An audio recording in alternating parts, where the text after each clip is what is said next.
So hello mga kabosing, welcome back again to my vlog.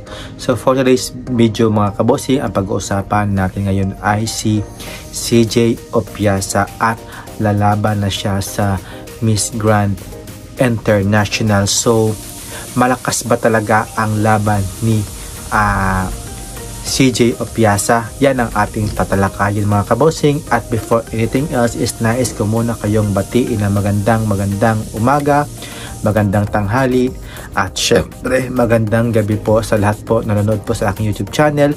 Hello po dyan, at sawadikap, kapongka, salam alaikum po dyan sa lahat pong viewers ko. At syempre for my returning viewers, binabati ko po kayo ng Mabuhay Philippines.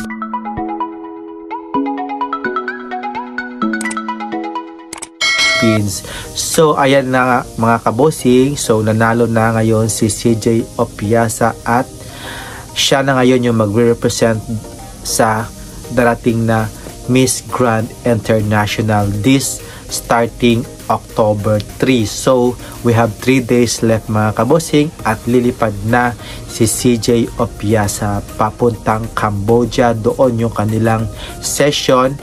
After that one, hanggang preliminary, at syempre yung kanilang finals night sa Bangkok, Thailand this October 25 mga kabosing. So ayan mga kabosing, so malakas nga ba ang laban ni CJ Opiasa sa laban sa Miss Grand International? So for me naman mga kabosing, malakas naman talaga yung laban ni CJ Opiasa when it comes sa kanyang pasarela, sa kanyang walk, sa kanyang dedication talaga na maipasok lang niya sa top 5. Okay naman yan mga kabosing, kasi I'm sure na lalaban talaga ng bonggang-bongga itong si CJ Opiasa when it comes sa pagdatingan sa mga kudaan din mga kabosing, at syempre sa paaurahan, at syempre sa kanyang pasarela mga kabosing. Laban na laban talaga itong si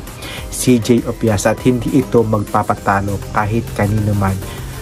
Doon nga lang sa Miss Universe Philippines, nagbabardagulan sila doon.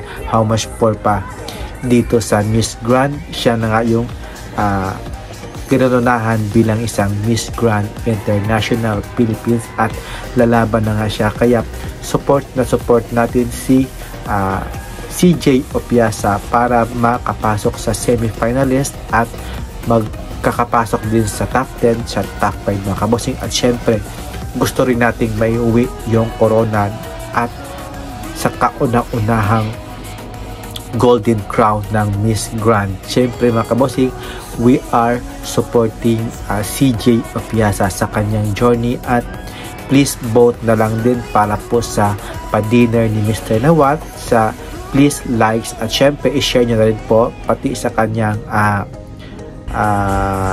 Instagram also, pa-likes na rin po yung pictures ni CJ Opiasa. Alam kong na malakas talaga ang laban ni CJ Opiasa when it comes sa stage. Ang lakas ng presence niya, laging may pasabog talaga when it comes sa kanyang performance, at syempre sa kanyang swimsuit din, lumalaban din talaga itong si CJ Opiasa sa kanya. Dito pa lang sa Pilipinas, laban na siya when it comes sa swimsuit, sa gown, at syempre sa kanyang national costume. Hindi rin natin may iwasan talaga na binabash siya, kasi marami din talagang mas may ayaw sa kanya. Sabi daw nila is hindi daw kagandahan, pero for me naman is ang ganda naman talaga ni CJ Opiasa, at pwede talaga tong ilaban sa international pageant like sa Miss Grand. Kasi kung aura ang pag-uusapan, okay na okay.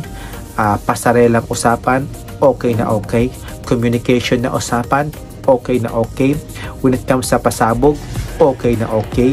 At syempre, laban na laban talaga ang ating reyna na si CJ Opiasa. So ayan mga kabosing, possible talaga na makakakuha ng placement ngayon ang ating pambato na si CJ Opiasa sa darating na Miss Grand. So we hope so na maikuha niya yung first golden crown mga kabosing. At maraming salamat, and don't forget to subscribe mga kabosing, at see you in my next vlog.